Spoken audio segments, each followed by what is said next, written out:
Resort ಮೇಲೆ IT ದಾಳಿ ಹಿನ್ನೆಲೆ ಗೊಂದಲಕ್ಕೆ ಸಿಲುಕಿದ್ದಾರೆ ಗುಜರಾತ್ನ ಕೈ ಶಾಸಕರು.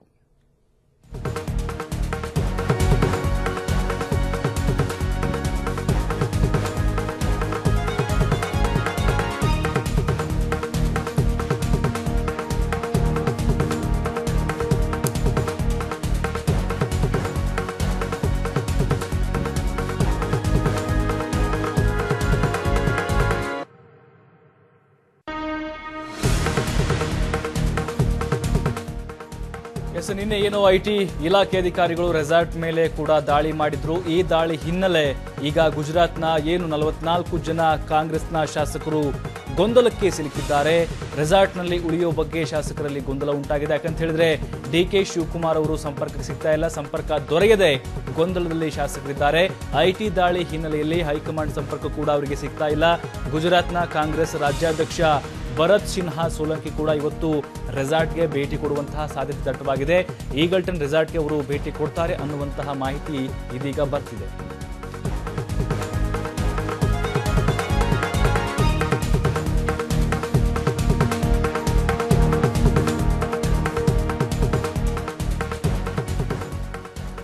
ಬಗ್ಗೆನಷ್ಟು ಮಾಹಿತಿ ಕೊಡ್ತಾರೆ ನಮ್ಮ ಪ್ರತಿನಿಧಿ ರಾಜೇಶ್. ಏನು ಈಗಲ್ಟನ್ ರೆಸಾರ್ಟ್ನಲ್ಲಿ ವಾಸ್ತವ್ಯ ಹೂಡಿದ್ದಾರೆ ಗುಜರಾತ್ನ ಕಾಂಗ್ರೆಸ್ ಶಾಸಕರು. ಅವ್ರಿಗೀಗ ಗೊಂದಲ ಉಂಟಾಗಿದೆ, ಎಲ್ಲಿಗೆ ಹೋಗಬೇಕು, ಇಲ್ಲೇ ಇರಬೇಕು ಅಂತ ಹೇಳಿ. ಅಂದ್ರೆ ರೆಸಾರ್ಟ್ನಿಂದ ಮತ್ತೆ ಬೇರೆ ಕಡೆ ಸ್ಥಳಾಂತರಗೊಳ್ತಾರ ಅಥವಾ ಅಲ್ಲೇ ಇರ್ತಾರಾ ಏನಂತ? ಪ್ರಭು, ಏನಂತಾರೆ ಈಗಲ್ಟನ್ ರೆಸಾರ್ಟ್ ನಲ್ಲಿ ಏನು ಗುಜರಾತ್ನ 40ಕ್ಕೂ ಹೆಚ್ಚು ಶಾಸಕರು ಏನು ವಾಸ್ತವ್ಯ ಹೂಡಿದ್ದಾರೆ. ಅವರನ್ನ ಇಂದು ಸ್ಥಳಾಂತರ ಮಾಡಲಾಗುತ್ತೆ ಎನ್ನುವಂತ ಗಾಳಿ ಸುದ್ದಿ ಕೂಡ ಬೆಳಗ್ಗೆಯಿಂದ ಕೇಳಿ ಬಂದಿತ್ತು. ಕಾರಣ ಏನಂತಂದ್ರೆ 3 ಕಾರು ವಾಹನ ಬಸ್ಗಳು ಒಳಗಡೆ ಹೋಗಿರ್ತಕ್ಕಂಥದ್ದು. ಇದೀಗ ಏನಂತಂದ್ರೆ ಸ್ಪಷ್ಟವಾಗಿರ್ತಕ್ಕಂಥದ್ದು ಸುದೀಪ್ ಅಭಿನಯದ ರಾಜು ಕನ್ನಡ ಮೀಡಿಯಂ ಸಿನಿಮಾ ಈಗ ಈಗಲ್ಟನ್ನ ಒಳಾಂಗಣದಲ್ಲಿ ನಡೀತಾ ಇರ್ತಕ್ಕಂಥದ್ದು. ಈ ಯಾವುದೇ ಕಾರಣಕ್ಕೂ ಈಗ ಗುಜರಾತಿನ ಶಾಸಕರು ಇಲ್ಲಿ ಸ್ಥಳಾಂತರ ಆಗೋದಿಲ್ಲ ಅನ್ನುವಂತ ಮಾಹಿತಿ ಕೂಡ ಲಭ್ಯ ಆಗ್ತಾ ಇರ್ತಕ್ಕಂಥದ್ದು. ಆದ್ರೆ ಏನಂತಂದ್ರೆ ಬೆಳಿಗ್ಗೆ ಏನು ಆ ವಾಹನಗಳು ಏನು ಸುಮಾರು 20ಕ್ಕೂ ಹೆಚ್ಚು ಕಾರುಗಳು ಮತ್ತು 3 ಬಸ್ಸುಗಳು ಏನು ಒಳಗಡೆ ಹೋಗಿದ್ವು. ಅದರಿಂದ ಅಲ್ಲಿ ಏನು ಗುಜರಾತಿನ ಶಾಸಕರು ಹೊರಗೋಗ್ತಾರೆ ಅನ್ನುವಂತ ಸುದ್ದಿ ಹಬ್ಬಿತ್ತು. ಈಗ ತೆರೆ ಬಿದ್ದಿದೆ ಪ್ರಭು. ರಾಜೇಶ್, ಹಾಗೆ ಗುಜರಾತ್ನ ಕಾಂಗ್ರೆಸ್ ರಾಜ್ಯಾಧ್ಯಕ್ಷ ಭರತ್ ಸಿನ್ಹಾ ಕೂಡ ಬರ್ತಾರೆ ಅನ್ನುವಂತ ಮಾಹಿತಿ ಇದೆ. ಅಂದ್ರೆ ಪಕ್ಕಾ ಬರ್ತಾರಾ ಹೇಗೆ? ಆದ್ರೆ ಇದುವರೆಗೂ ಕೂಡ ಇಲ್ಲಿ ಯಾವುದೇ ಮಾಹಿತಿ ಆ ಬಗ್ಗೆ ಲಭ್ಯವಾಗ್ತಾ ಇಲ್ಲ. ಯಾಕೆಂತಂದ್ರೆ ಇದು ಏನು ನಿನ್ನೆ ಏನು ಡಿ.ಕೆ. ಸುರೇಶ್ ಅವರು ಏನು ಮಾಧ್ಯಮದ ಜೊತೆ ಮಾತನಾಡಿ ಹೋಗಿದ್ರು.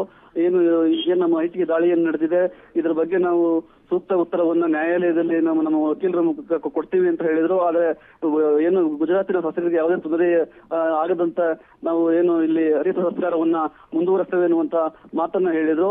ಹಾಗಾಗಿ ಈಗ ಗುಜರಾತಿನ ಏನು ಕಾಂಗ್ರೆಸ್ ಅಧ್ಯಕ್ಷರು ಬರ್ತಾರಾ ಇಲ್ವಾ ಅನ್ನುವಂತ ಮಾಹಿತಿ ಈಗ ಸದ್ಯಕ್ಕೆ ಯಾವುದು ಮಾಹಿತಿ ಬರ್ತಾ ಇಲ್ಲ ಪ್ರಭು. ರಾಜೇಶ್, ನಿನ್ನೆ ದಾಳಿ ಹಿನ್ನೆಲೆ ಎಲ್ಲ ಶಾಸಕರು ಆತಂಕಕ್ಕೆ ಒಳಗಾಗಿದ್ರು ಸ್ವಲ್ಪ ಅನ್ನೋದು ಮಾಹಿತಿ ಇತ್ತು. ಆದ್ರೆ ಡಿ.ಕೆ. ಸುರೇಶ್ ಅವರ ಒಂದು ಆತಿಥ್ಯವನ್ನ ಅವರೇ ಕಂಟಿನ್ಯೂ ಮಾಡ್ತಾರಾ ಹೇಗಂತ? ಈಗ ಏನಂತಂದ್ರೆ ಏಕಾಏಕಿ ಏನು ಐಟಿ ದಾಳಿ ಏನು ಈಗ ಗುಜರಾತ್ ಶಾಸಕರಿಗೆ ಅತಿಥಿ ಸತ್ಕಾರವನ್ನ ಸತ್ಕಾರದ ನೇತೃತ್ವವನ್ನು ವಹಿಸಿದಂತ ಇಂಧನ ಸಚಿವ ಡಿ.ಕೆ. ಶಿವಕುಮಾರ್ ಮತ್ತು ಸಂಸದರಾದಂತ ಡಿ.ಕೆ. ಸುರೇಶ್ ಅವರು ಏನು ಮಾಡಿದ್ರು. ಅವರ ನಿವಾಸಗಳ ಮೇಲೆ ಮತ್ತು ಅವರ ಆಪ್ತರ ನಿವಾಸಗಳ ಮೇಲೆ ಏನು ಐಟಿ ದಾಳಿ ನಡೀತು. ಇದರಿಂದ ಸ್ವಲ್ಪ ಯಾಕೆಂದ್ರೆ ಏಕಾಏಕಿ ದಾಳಿ ನಡೆದ್ರಿಂದ ಮತ್ತು ರೆಸಾರ್ಟ್ಗೂ ಕೂಡ ಏನು ಸುಮಾರು 10ಕ್ಕೂ ಹೆಚ್ಚು ಐಟಿ ಅಧಿಕಾರಿಗಳು ಮತ್ತು ಸಿಆರ್ಪಿಎಫ್ ಯೋಧರು ಒಳಗಡೆ ಪ್ರವೇಶ ಮಾಡೋದ್ರಿಂದ ಸ್ವಲ್ಪ ಗೊಂದಲಕ್ಕೆ ಒಳಗಾಗಿದ್ರು. ಅದು ಮತ್ತು ವಿಚಲಿತರಾಗಿದ್ರು ಕೂಡ ಈಗ ಅವರು ಸ್ವಲ್ಪ ನೆಮ್ಮದಿಯ ವಾತಾವರಣಕ್ಕೆ ಬಂದಿದ್ದಾರೆ.